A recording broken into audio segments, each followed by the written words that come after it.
shots on.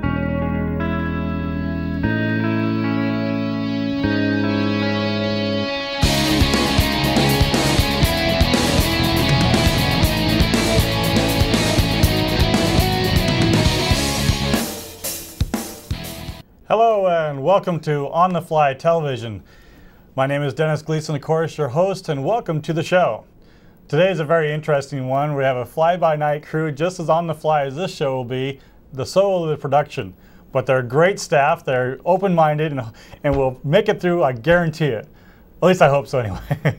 So this is actually On the Fly number 23. This is a makeup show because I don't know, the Dead Sea Scrolls got buried, the Jim Hoffa tapes, I don't know what happened, but for some reason it just evaporated. So in honor of episode 23, which was a live broadcast with, of course, my good friend David Rippentrop, I figured, what the heck, let's go ahead and bring him back, right? And thank you. And thank you very much for coming back. I appreciate it. I had to fight, kick, and scream to get him on this. No, not really, but I came pretty close to it. Thank you very much for coming back on the show. You bet. So On the Fly TV, for those folks that want to know and understand what the program is all about, it's ad hoc television production. It's showing you, no matter where you live, that chances are you have the talent and the capability of making a television show. You want to get on-screen credits, you want to be production, you want to do cameraman. Chances are, if you're in a bigger city, there's a cable access station near you that you can get involved in. Just look your county up and type in cable access, county and state, and maybe they have the information for you. If you're in Washington County, Oregon, where this is being taped, TVCTV, found at tvctv.org, is a place you can go ahead and look up information or give them a call. And of course, there's several other stations in the Portland metropolitan area that can help you, including Willamette Falls, Metro East, and Portland. And so before we go off and get into all the meat of the subject, which we actually have a planned agenda, so to speak, today, I wanted to talk about something completely unrelated. So, yes, this is a smaller studio. Last time we worked in a really much bigger one and had about as many staff members, right? And a huge audience. A huge audience. We had, what was it, 80, 90, pretty close to 100 people that we wanted to be in the audience. They didn't show up. None of them showed up. No, but we wanted them there. Yeah. We did. Seriously, we did. No. We didn't want to embarrass ourselves in front of that many people. We'd rather do it on cable access and do it to hundreds of thousands over the course of the next 3 months. So this is live, of course. It makes it very different and unique on the fly, or any show for that matter. Doing it live is always difficult to do. If you make a mistake, well, you kind of live with most of them. I've gone back and I'll be admitted, I've edited some of them in the past a little bit. It's cheating. It's somewhat cheating, but credit rolls and opening titles, if they get mixed up, oh well, no one's going to care. They'd rather have the right information. So I've got through the pleasantries. Let's talk about who you are. Since we never got a chance to really meet you, the public has not met you. Who are you? Okay, well, great. My name is David Rippentrop, and I'm the #1 listed adult beverage recruiter in the country. And off of that, really, we're talking about mistakes and some of the things people do to really get in their own way. Right. And today we kind of brought in some ideas of things that maybe you don't want to do. And really, we call them the ever so famous resume bloopers. Sure. So, before we get into that, what is an adult beverage recruiter? Okay, good question. So, adult beverage recruiter is, I guess, me. But basically, what we do is it's people that are into the beer industry, the wine industry, spirits industry, and those are really the primary people. And then in that, we place people in sales, marketing, production, operations. So do you do any non-alcohol related stuff, like soda or water, juice or anything? Yeah, juice and water. Juice and water, not soda. No soda. You stay off the carbonation as much as possible outside of beer. Great products, just don't handle them. Stay out of that. We don't go into that realm. It's like a black forest, isn't it? It's kind of scary. So how many years have you been doing that? For a couple of years now, but been in the industry myself over 26 years. 26 years? Yeah. That's forever in some people's opinion. Yeah, great years though. Great years, a lot of fun. Great industry. There you go. I'm sure your wife would agree too, right? Oh, absolutely.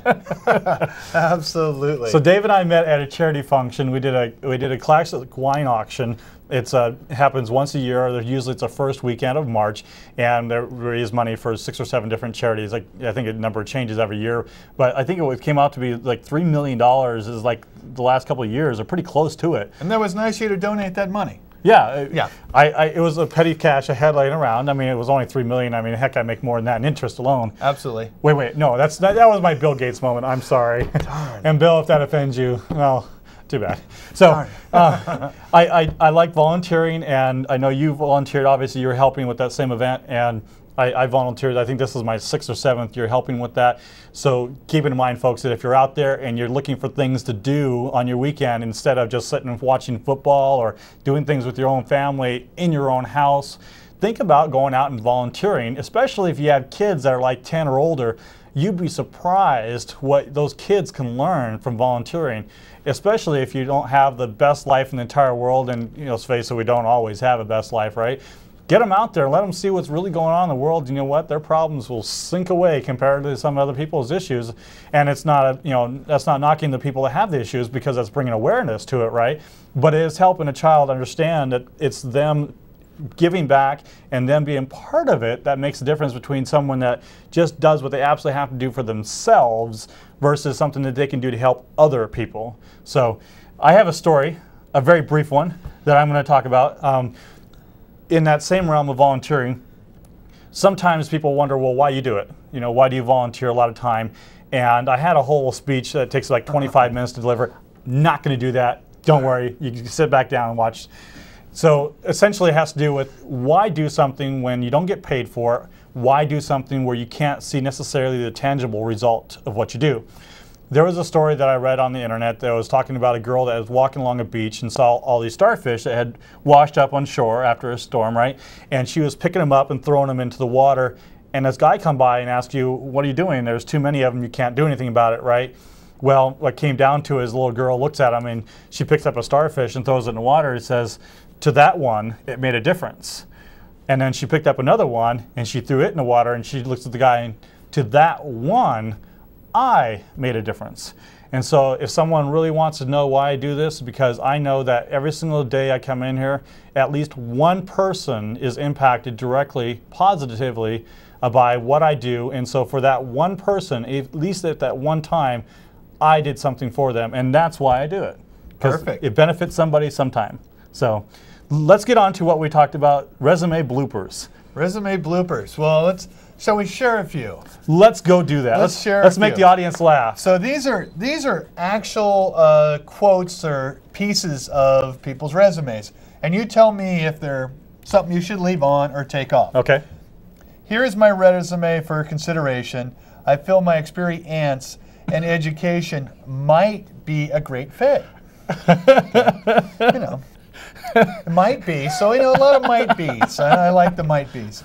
I live in South Florida. I'm not sure why I'm submitting my resume, but I'm sending it anyway. I don't have any experience in beverage sales, and I do have 30 plus years in route sales in Jersey.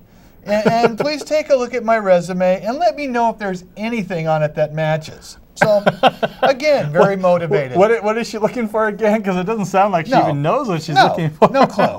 And this is, they get better. Because, again, now that we said what I do, I have a lot of experience in drinking beer, but none in making it. Let me tell you, I want to interview that guy. But it gets better. My name's Jonathan, with a question mark, I guess. I don't know. On his resume. Doesn't know his name. No. Let's see. I really want to, on this one job, I made 29,000 plus commotions. So, yeah, that was I don't know if what kind of job was that? Just curious. I don't know. It's a commotion job. My name is Steve, and I'm also sending my resume along, too. I read about your job on Just Drinks, and I'm interested in applying for your position, provided that I qualify. If you don't qualify, why'd you waste your time? These are good. These are good. My computer skills need to be updated a bit. I'm sure I could learn very quickly. There's more. Naturally, I learned to speak our language properly. since I'm a bit older, I have more experience with the gift of gab, so to speak. Now, see, it kind of shows with a resume, you don't want to turn it into a conversation. Okay, we're just trying to learn about you. And then especially the conversation that's leading you down the wrong path. You know, if you're driving toward that pothole and that pothole can engulf your car, turn. Okay. Turn. Please do yourself a favor. Proofread your resume. And when you think it's perfect, give it to 3 other people you trust and have them prove that it's not, okay? Because trust me, getting another set of eyes is going to help you from being our next victim on the next resume bloopers. Man. I mean, you know, and again, a lot of people don't realize that when you talk to a recruiter, we are the first interview. Sure. We are screening you from either going forward or kind of dropping off. So you are protecting the actual people. So we're protecting them and the company, because really they don't, a lot of people understand that we're not an employment agency, right, that we're there to actually get the employer. It's the top employee we can get. Maybe it's this one. I'm 5'6", size 4, a foot 7, dark hair, green eyes, 34C. Now, I don't know about you, but I don't know if they really need to know that. And is this for a beverage shop, or are they applying for being a model or something?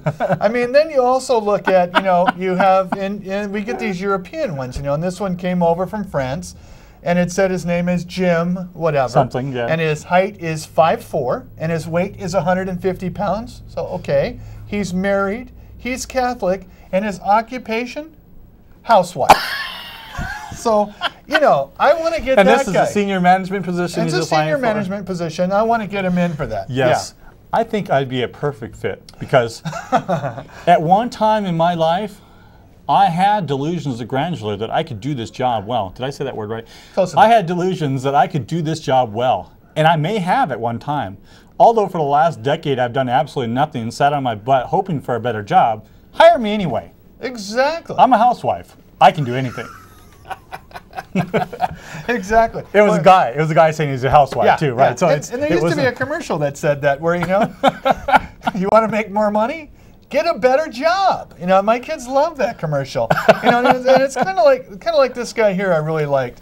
I'm the best match for the job. My name is Akeem, because I come from Iran, and I come from a multi-million-dollar business family background, and I'm the one that makes business happen, and I can make your business expand internationally and make a lot of profit, with a whole bunch of L's on that one.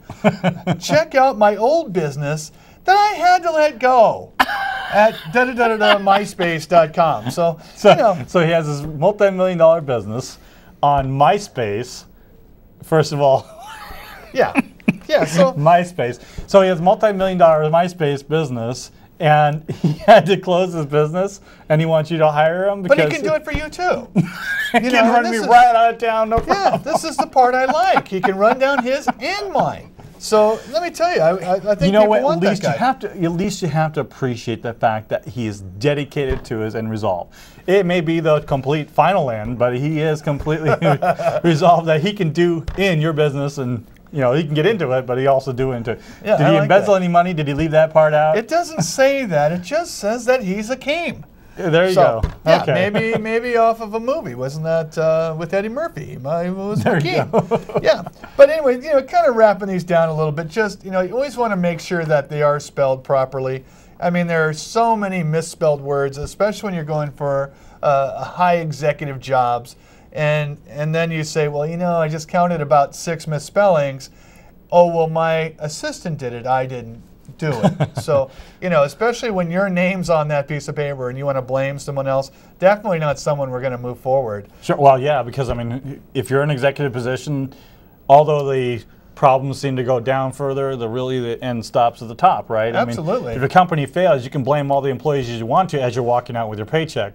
Right, I mean, oh, absolutely. And seriously, if you're really thinking about having your secretary or someone else write up your resume, you know, what kind of executive are you? Make it an executive decision. At least reread it yourself and make sure that when your signature goes on it, that it's really you that's being, you know, put out there. So you don't have to blame your secretary for really what ends up being your mistake vicariously through her. You know, exactly. That's lame if you ask me. But exactly. And I think another thing that kills you is humor. You know, and really trying to put humor into your resume. Here's a good example. Unfortunately, and then again for an executive job, unfortunately, I have extensive sales management experience in the health club industry. In fact, I actually sold retail condoms. That was my industry. Do you think I'd be a good fit? Okay, you just don't use humor like that. You know, it just doesn't go over, and especially in an interview. Not in an interview. Yeah. Unfortunately, I have extensive sales management experience. Yeah. I think that would be fortunately, not unfortunately, or Yeah. misfortune, or any other bad use of the word. Yeah, yeah. So this is just, again, a few. You know, a lot of times because of so many we see, you'll let some things go. You'll work with people. If they're the fit for the job, you'll definitely work with them. I mean, Sure. I've stayed up late at night with some candidates, actually helping them to improve their resume so that it would actually reflect more positively on themselves. And kind of getting back to the point of take the time that it takes, as you talked about, Dennis, to make sure that it does reflect what you do. You know, you look at everyone's resume, and the first thing is you are very responsible for one certain thing of your Right. job. Is that the one first thing that you talk about on your resume? So say you're a sales manager, your Sure. very first point should be about your goal, your overall goal. How did I execute against last year? How did I execute against goal? Sure. You would think. And then the other bullets would all kind of build up that top bullet. I think I've told you before, I try not to think due to the fact that, well, it causes forest fires, you know. Well, when that I- and sleeping. That, Yeah. what's that? Yeah, thinking Oh, causes that's sleeping. a time. Yeah. That Yeah. too. Yeah, I don't do much sleeping as much as I probably should. See, yeah, that's what people my say. eyes are a little bit red, probably, maybe just because I haven't been up for 3 days. Yeah. But you get these type of things all the time. I take it like every day. day. And like I said, these are just a few that we took Sure. off for your show. And these are probably within about the last 3 weeks. So for me, Ouch. I mean, coming in today, so we kind of closed down shop Friday at noon. Coming in today, there's over 400 resumes sitting in my inbox. So with that, you also try to say, if in fact you're going to talk to a recruiter about a position or a company, always call first. Always talk to somebody first. Just don't send your resume. Because Sure. by doing that, you actually can screen yourself out of a job, or you can also just be one of the 400 and just hope and pray that we even get to that resume. So let me pick your brain a little bit. Something to help folks out there that might be listening and paying attention to this. Obviously, if you're in the market to trying to find yourself a job or find a better one than you have, I mean, I think we all fall in one point or another where, you know, let's see if we can find somewhere else to call work. And so tell me, if you would, what one of the good things to say when you're calling to follow up on a resume you may have submitted to a company. Great question. Is that, and you call it the elevator speech. So you really want to go on the internet, type elevator speech, look up the elevator speech, actually write one, type it, and then off of typing it, read it to a friend or other people, as you talked about earlier. Sure. And make sure it sounds good, and then turn that conversational. So what's an elevator speech? Is a brief introduction about really what you're looking for, who you are, what you're looking for. And I use this analogy of, hey Dennis, go to the store and buy me some food. What food? What food, how much, what store? kind. Yeah. And ¿dónde está el dinero, señor? See, okay. So I mean, yeah, exactly. And so these are all the things that you want in that elevator speech, which means that if you and I were in an elevator for 2 minutes, here's who I am, here's what I'm looking for, and here's the price range that I'm looking for. So pretend for a moment, speculate, That's hard. go into actor mode, and pretend like I am that person you want to talk to, and try to see it on your feet. Try to see if you can do that 2-minute speech. Okay, so very quickly, Sure. would be like, you know, hi Dennis, you know, just wanted to let you know, as you heard, I'm probably out of work right now, but here's really what I'm looking for. I'm looking for a job as a district sales manager, pretty much staying in the local Portland area, and the kind of accounts I called on were Fred Meyer's and at headquarter level, and Hagen Top Foods, and I had about 3 people working for me. And I'm pretty much looking to stay in about the $75,000 to $90,000 range. So if you hear anything coming up, I'd really love to hear about it, but I need your help, you know, trying to find a job, and that's why I want to take a minute to talk to you. Well, I'll tell you what, sir. If I had a job making that much, I will come and get you and get you a job making that much. But see, a lot of people just say, you know, hey Jimmy, hi, I knew we used to work together. Just so you know, I'm out of work, and if you hear of anything, call me. That is just way too generic, and they'll say, great, I'll call you. They really don't know what you're looking for. And just that little bit, and again, if you actually rehearse it and get it for you, Sure. it comes off very smooth, And it's just that. And then you kind of turn it over back to them because people want to talk about what they're doing or some of their friends or something else. And you can turn it back. And what about your company? Is your company hiring right now? And what other jobs are they looking at, you know, right there? And just kind of listen to the conversation. But just that one little bit will get you some referrals, will actually get you further along. And then the same thing as when you're calling a company, to do the same thing. Here's who I am, that same elevator speech, and then coming back, by the way, could you tell me a little bit more about the position? So now I haven't sent my resume yet, because again, people have to realize, once they send the resume, a recruiter is out of helping you for a year, and because the company already has you. So what do they need a recruiter for? Right. And in a lot of situations, the recruiter is the person out looking for the candidate. So for people that just send them in, if they had time to really go through those, they probably wouldn't have a recruiter. Sure. So you really it's a tough catch-22 that you find yourself in, because let's say you are out of work, I want to start making calls, I have pressure to start sending resumes. Sure. I see Resume Blaster out there, I'm going to give them money to send my resume everywhere. You pretty much just shot yourself in the foot. I don't know about you, but based on obviously your experience doing this, if I got a resume from a service that I know for a fact whose job it is to see if they can get as many resumes out to as many places as possible, that would be the first resume to be dropped in the bucket. I would set up a rule in my Outlook box to get those things from that engine and delete them automatically. I wouldn't even waste my time reading the email. Yeah. I'm one of those people, I like to say thanks or thank you on every single email I send to someone in which I really do truly want to thank them for whatever reason, whether it be for their time, whether it be something they did for me, something they will be doing for me, but I don't automatically have it in my signature. Some people, you know, they put it out their signature and it automatically, so thanks, yada yada from yada yada from yada yada. That is not personal. Same thing. You sent a resume out to 1,000 places. You didn't take the time and effort to do it yourself. You're going to get a signature. And yeah, exactly. Yeah. I mean, I would, if I was going to do it, I would go individually and send out to these places so at least I knew where they went, if nothing else. Hi, this is James from BAC Company. Yes, I was calling regarding your resume that you submitted.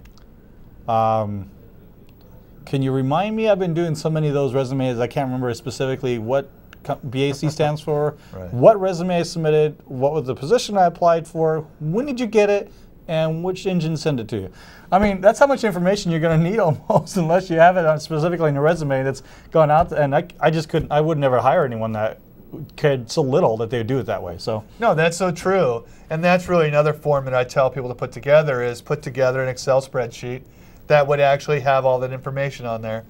You know, the company name, the individual that you sent it to, their phone number, and then the position, and then the date you sent your resume. There you go. So you could look at that, and it's just a phone sheet. I went to black.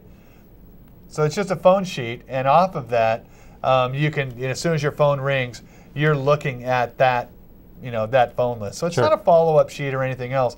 All it is when the phone rings, hey, this is Jimmy. Jimmy. Oh, hey, Jimmy. Hi, Jimmy. You're at the ABC you know who company. you're with, yeah. So right away, you sound like I'm not sending my resume all over the place. Sure. I only sent it to you, and it makes them feel special. Sure. So, now, I do something similar to that with some of the TV things I do. Obviously, I direct or produce lots of different things, and I actually have a different folder for each one of my projects so that when I come into the studio, then I open the folder up, and voila, everything that I need is right there in that folder.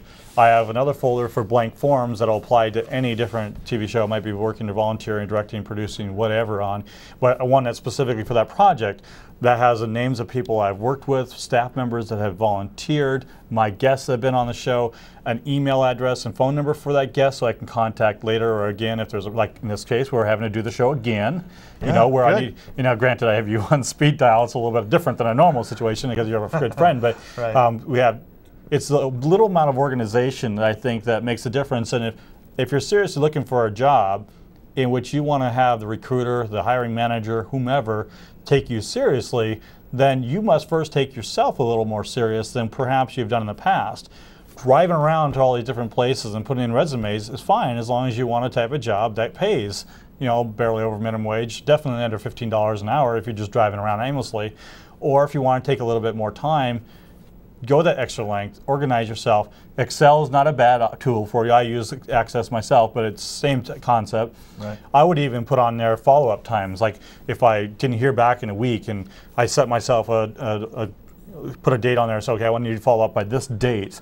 And then that date comes up and you call the company and say, yeah, this is so-and-so. I'm just calling to follow up on my resume I submitted on yada yada date, and just calling to see if there's any questions I can answer.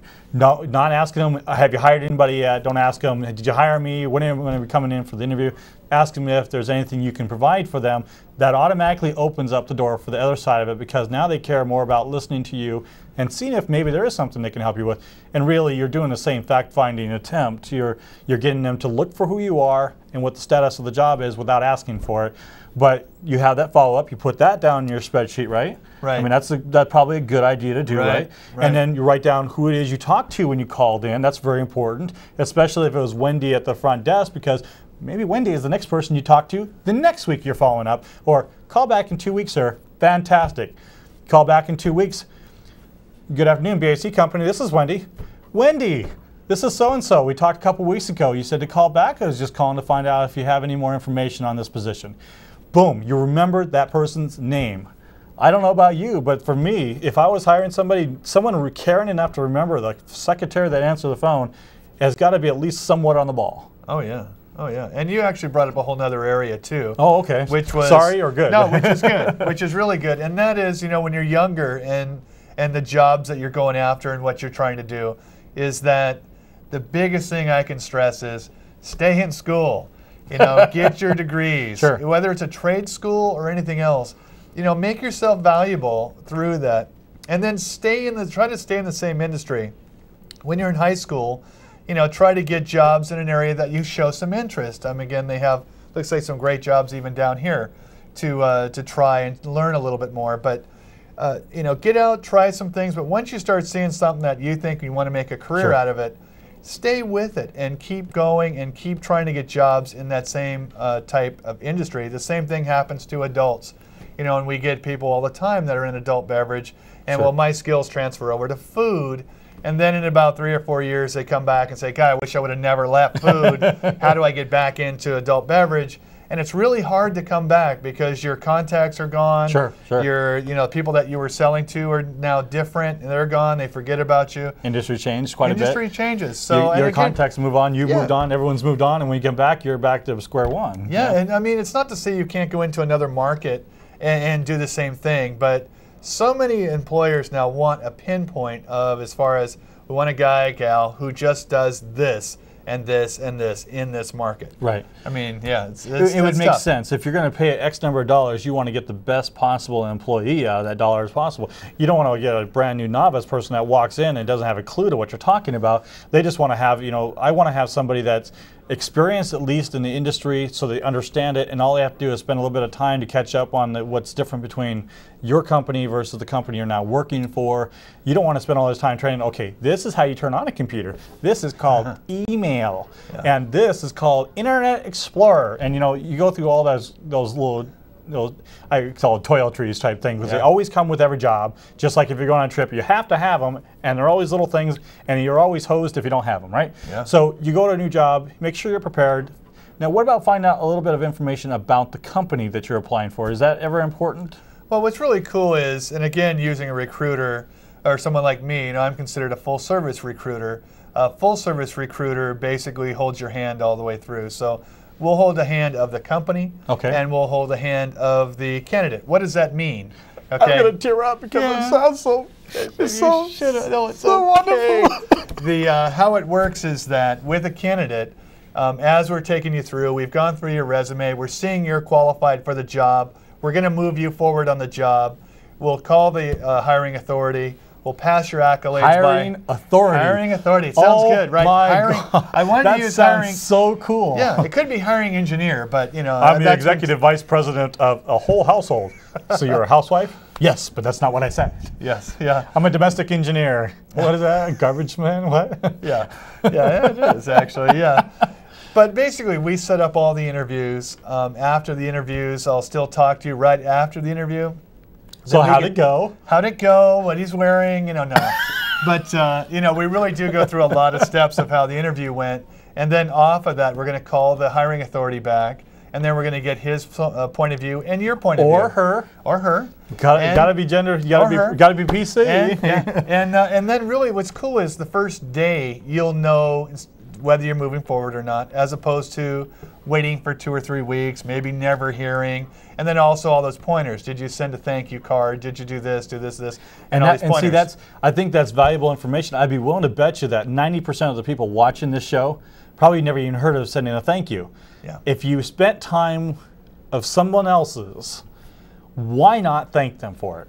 Well, if you send a resume to someone or submit an application for that matter, you're now using someone's time.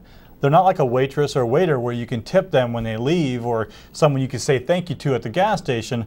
This is someone that you interact with, but not physically. You got to make sure you thank them. And if you send a thank you card showing that you care enough about the effort they put forth to put forth some more of your effort, don't do a printed one, just write it out yourself.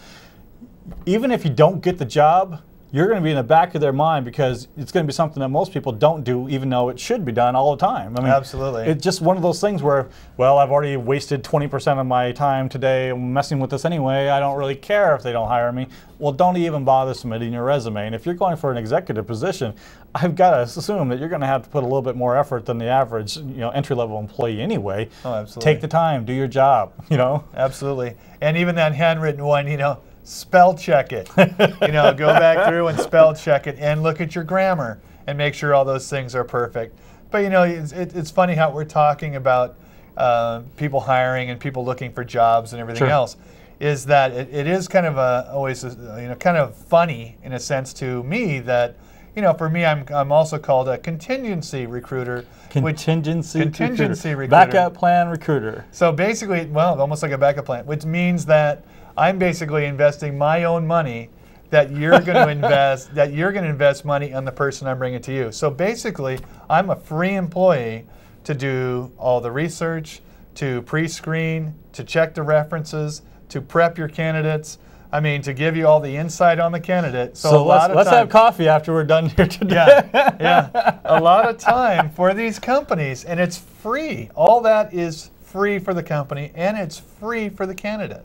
So that's got to be cool. I know. Yeah. So I mean, if you think about how much time all these companies spend trying to find the top employees, when you look at someone like me who spends all day, every day, and at night, looking for the right candidates, and then here you are trying to do it and your regular job and all the other stress that comes on top of it, you really can't do it. So when you see some of these companies who they're hiring, I've actually requested companies to send me. Can you send me the resumes without the names of the last 3 people you've hired? And so many times I see those are people I wouldn't even bring to the company, but they're in a crunch, they need bodies, and they just bring them in.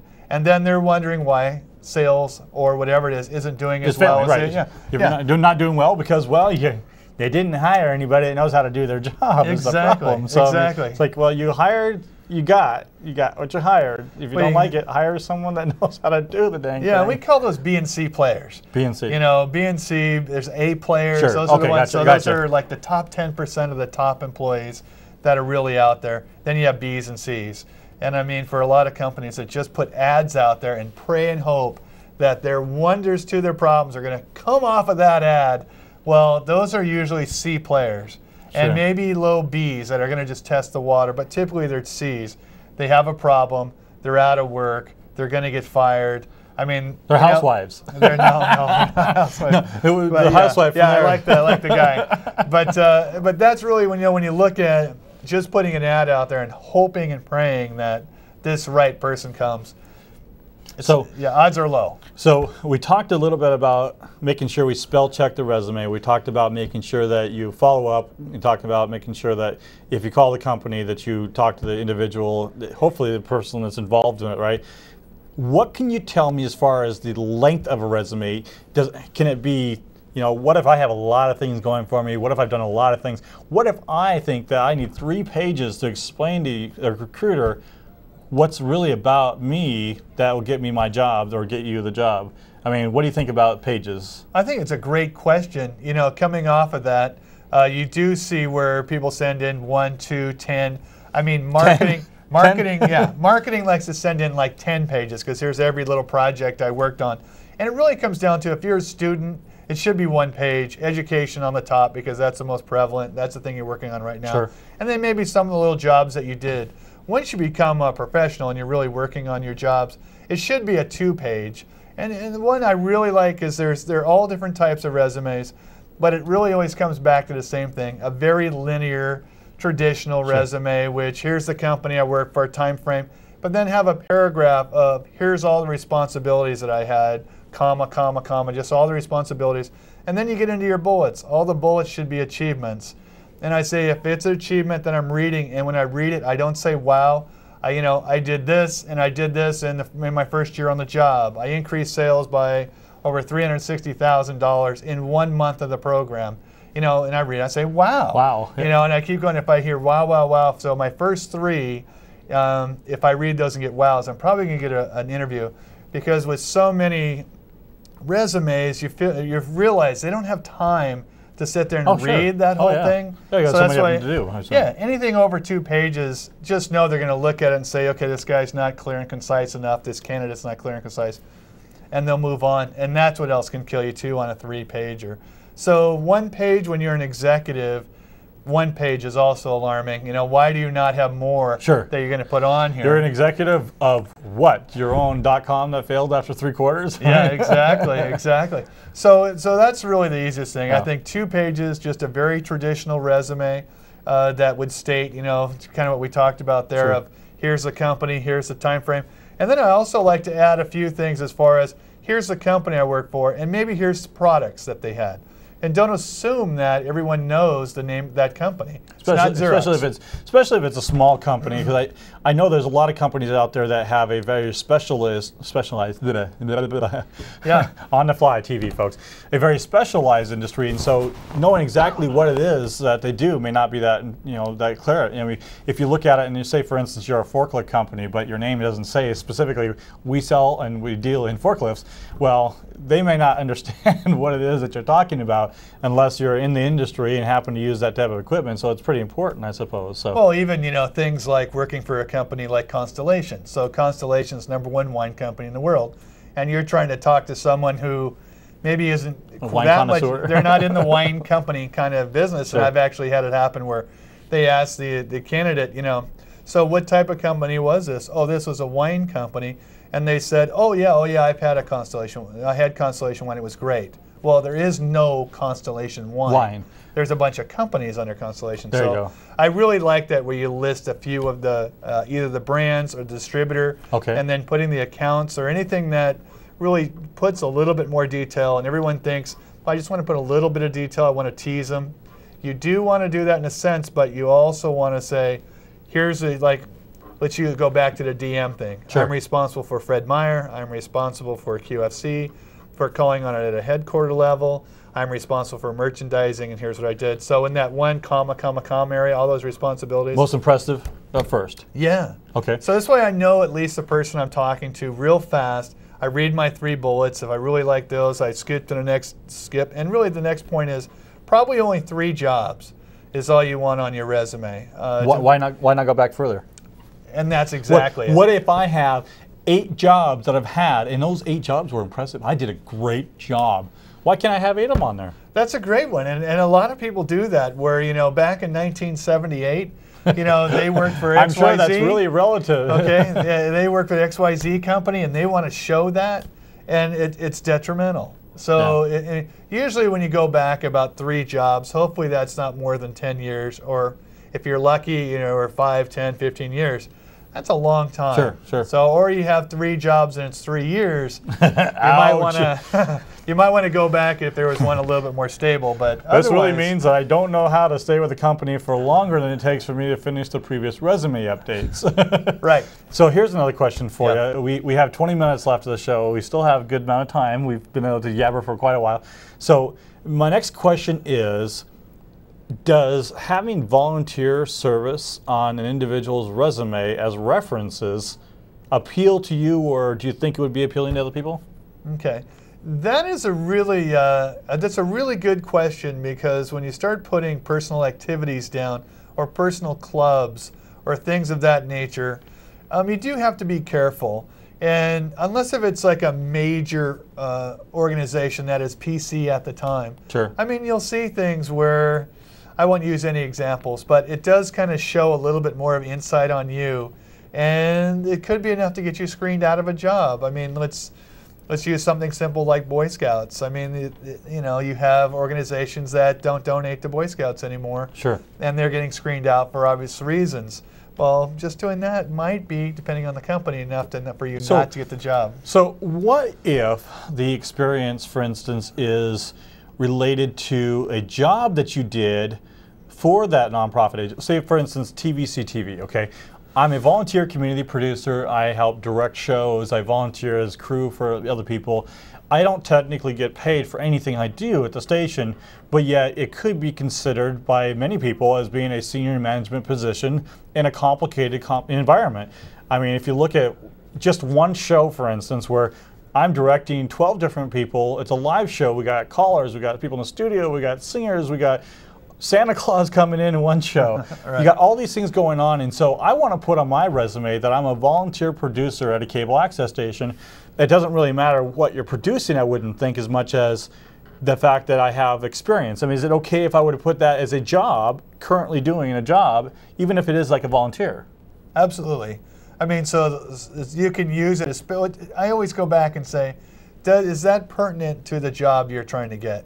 And that's really the important thing, is as I'm putting these things in, and let's say it's you're going to do sports energy drink, okay, and you do marathons. Well, that should be on there. Sure. You know that I'm doing marathons. So you could use the product or have use some kind of direct reference to it, right? Yeah, and showing that just off the resume, you're saying, okay, great, we probably want people that are a little extra healthy, you know, and all of a sudden I'm reading this and, well, here's a guy doing marathons, and he has all the great experience that we need.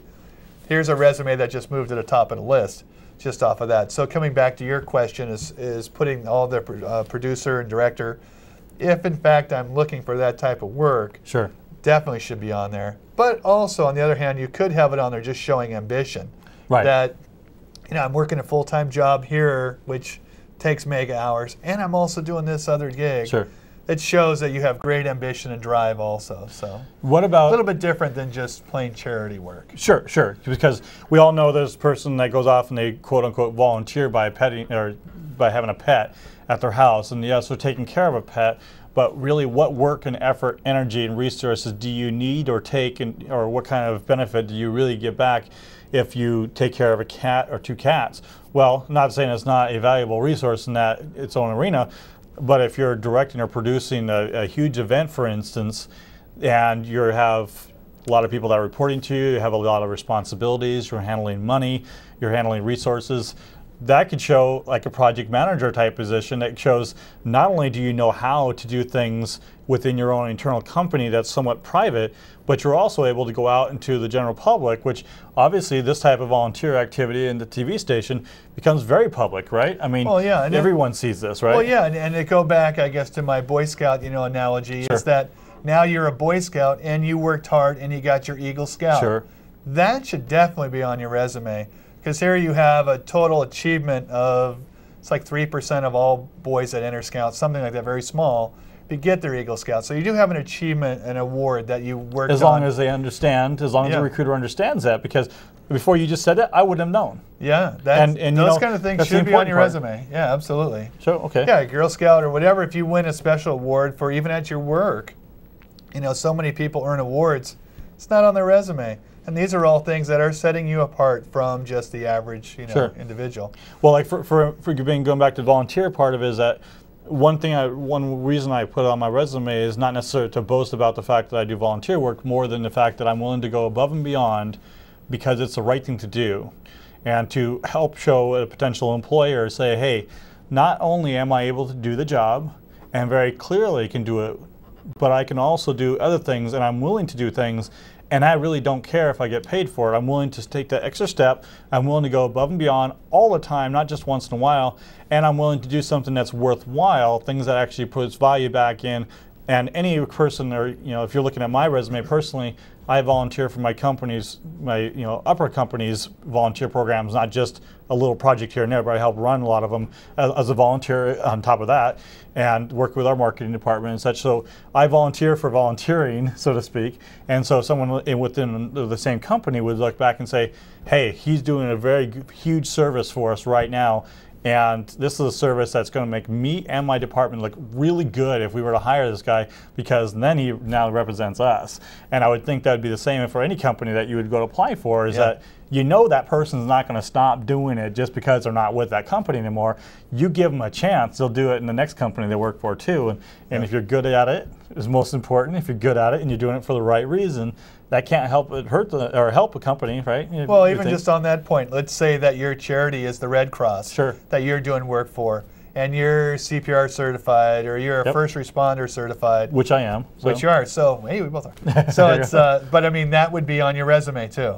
Okay. So you actually would want to put that on. Which it's not right there. now, but I am a safety person for my building. If we have to have evacuations, I help evacuate and coordinate the evacuation with a lot of people in my building.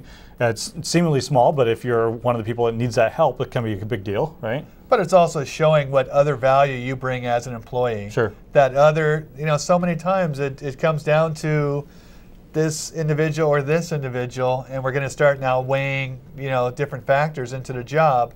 And now I have one, well, Eagle Scout, certified Red Cross, and maybe a couple other things that bring more value even to my company, and even help lower my insurance. There you because go. Now I have people that are demonstrating this that can come in.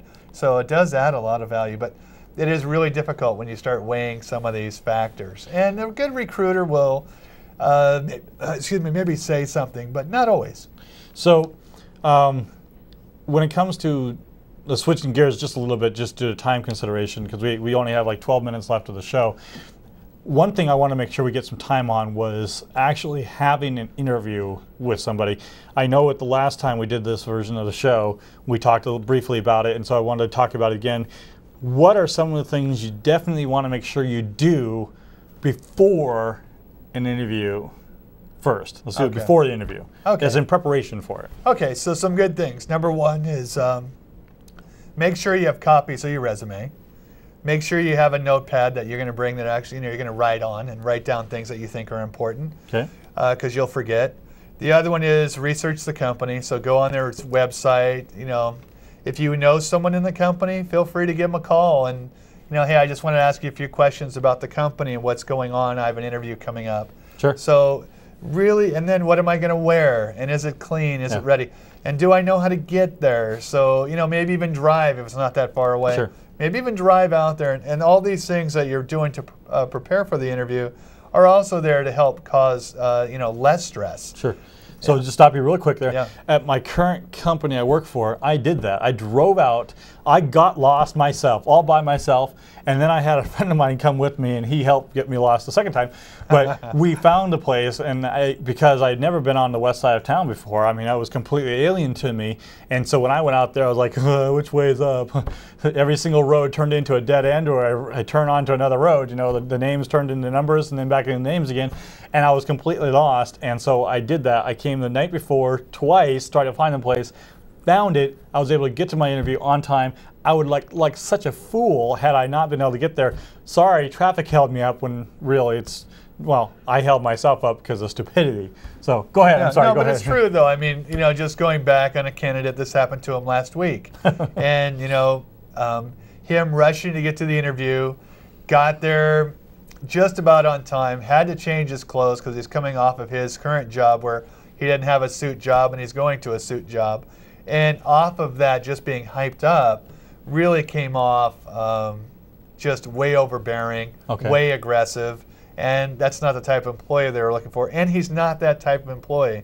But because he was geared up of almost being late, driving all around lost, trying to get changed, he saw his shirt got all wrinkled when it fell off when he took a curve, and it fell on the floor and got kind of wrinkled up. But all these things, again, just to cause you less stress, it's just being prepared, 5 Ps, right? What do you say about someone calling? Say, I know for a fact that because of accident or design, I'm going to be there 10 minutes late, for instance, okay?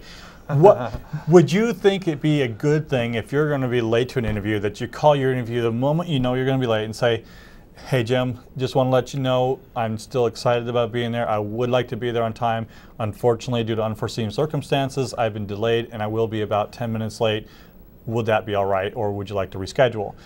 Just as if you were calling somebody else on a sales call, why would you not want to take the same courtesy to call? Would that work for you? If I was late to an interview with you, would that help you at all? I would say less is better. Okay. So, instead of giving them the option of saying, no, you're not going to come, or yeah, no, I'm busy, you're going to back up into my next interview. But you definitely want to call. And again, a couple weeks ago, the same thing happened where we had, here came my candidate showing up late and didn't even call. I get a call from the hiring authority saying, hey, your candidate's not even here yet. I ain't even heard. And so I'm the one who actually says, why don't you cancel the interview and let's move on to somebody else. There you go. So it's just because if you're, again, top person, they want to hire the top person, be the top person. Sure. Be there on time, be there prepared, be there ready to, ready to go with your game face on. So I was a member of DECA for many, many years. And DECA is Distributive Education Clubs of America, and one of the things they taught us was called DECA Time, and I eventually became president of the Oregon region in that organization, and DECA Time really took a chord with me. Now, DECA Time is 10 minutes, and I would like to pose that the 10-minute line is actually only valuable if your time coming to it is less than 20 minutes.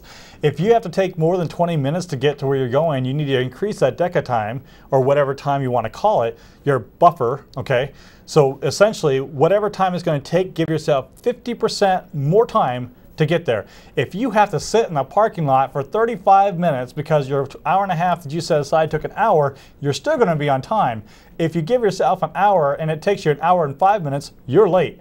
So that 5-minute buffer, every 10 minutes or whatever is going to save you in the end. I think if you really want the job, you really pack it. You make sure, read a book, whatever. You got things you can do. Balance your checkbook. I mean, mine's an Unsolved Mysteries, but I mean, get there early enough to do something less productive with your time perhaps, but make sure you're on time for the interview if you can. I mean, if you're in an accident or you're backed up on traffic for an hour and a half, you're not going anywhere, you're stuck in the tunnel or something like that, really there's not much you can do about it, and you might as well just call up and say, there's been an accident right in front of me, I can't go anywhere, I would really appreciate it if we could reschedule this interview.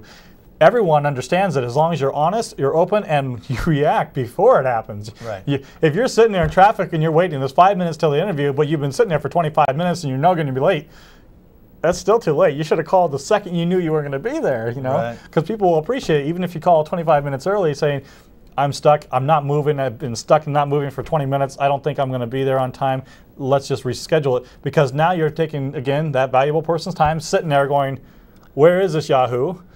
And they have other Yahoos to visit and talk with. Yeah, well, if you're like me, I hate to wait. So if I'm waiting, yes, you do. You hate to wait. So I mean, if I'm waiting for you, I hate to say I'm getting kind of mad. Yeah. And as I'm getting kind of mad, I'm looking at your resume and I'm thinking, okay, this guy's just making my day. Yeah, because you got to remember, a little bit brighter. Because on time is 10 minutes. So when it says it starts at 3, or your meeting's at 3, you should already be in. You should have already filled out the paperwork. Yep. And you're going to go in and talk at 3 o'clock.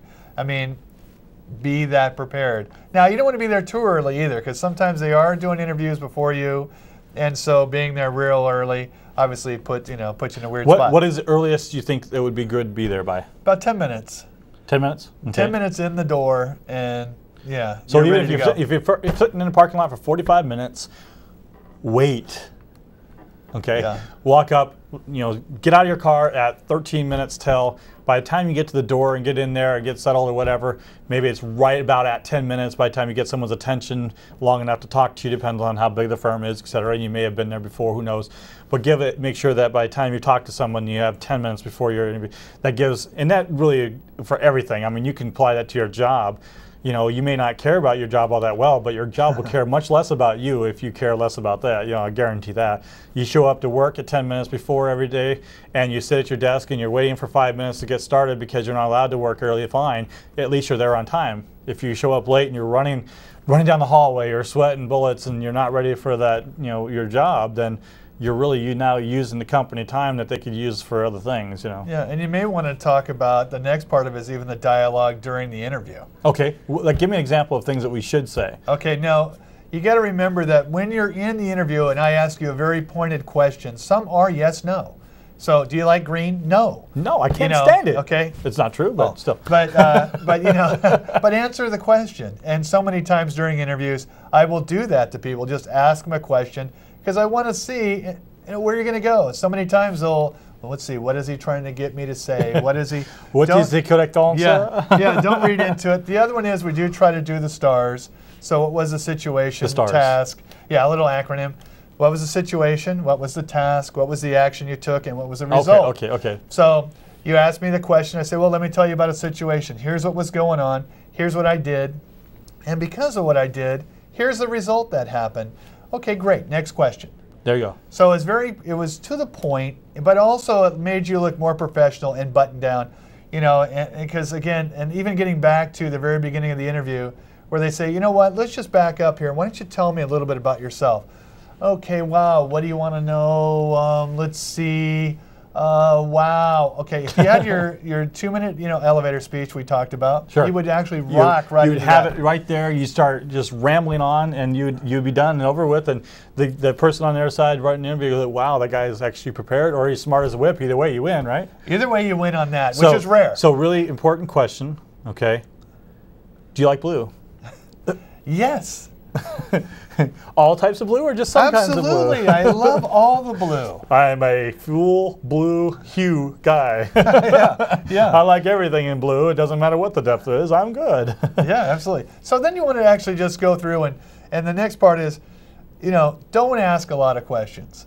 I mean, you can align with them, which would be, yeah. Sure. Oh, okay, and say, let me tell you an example about, when I did that. But some people feel like they have to ask a million questions, and they have questions that they have to get through. Sure. And they're trying to stick within 45 minutes typically. So with that 45 minutes, you want to go. And then at the very end of the interview, you have to say the 4 words. What's those 4 words? What are the magic words? I want this job. So you got to ask for the job. I would like this job. Yeah, so there you have it. I'd like this job. Have you ever handed it over? Yeah, and it's amazing how many people don't do that. Sure. They'll sit there, I'll look good in this job, I can see myself doing real well here. I could be an asset to your company, but I don't want the job. No, that's actually it, because you could leave and not really want the job. So we're coming up on 2 minutes. It's really funny how we stop. We actually end at 12 seconds after 8, or 12 seconds after the minute, so it'd be 58:12 is when we actually finish. Why? I'm not exactly sure. That's just it's a rule. It's live television, and you do what they're told you to do. So I think that means we only have a minute and 40 seconds with a 15-second credit roll. We probably only have a minute and 15 seconds. Again, for folks at home that are watching, this is On the Fly TV with Dennis Gleason and my friend Dave Rippentrop, and we are talking about resumes specifically and what you can do on a job interview or getting ready for a job interview. But generally speaking, this is an ad hoc TV show showing that you can get involved in television. If I can say that correctly, how did I stutter through that? That you too can also get involved in television. Go online to Yahoo or any other website and just look up your county name and state and look up cable access. Chances are there's somewhere that you can get involved, either in front of the camera, behind the camera, help out with something, volunteer. Craigslist, and if it's in your area, you can look up online for volunteer opportunities that might have them, or look for gigs and things like that, and you get involved. So we only have a few more seconds before we go out. Anything else you'd like to say there, Dave?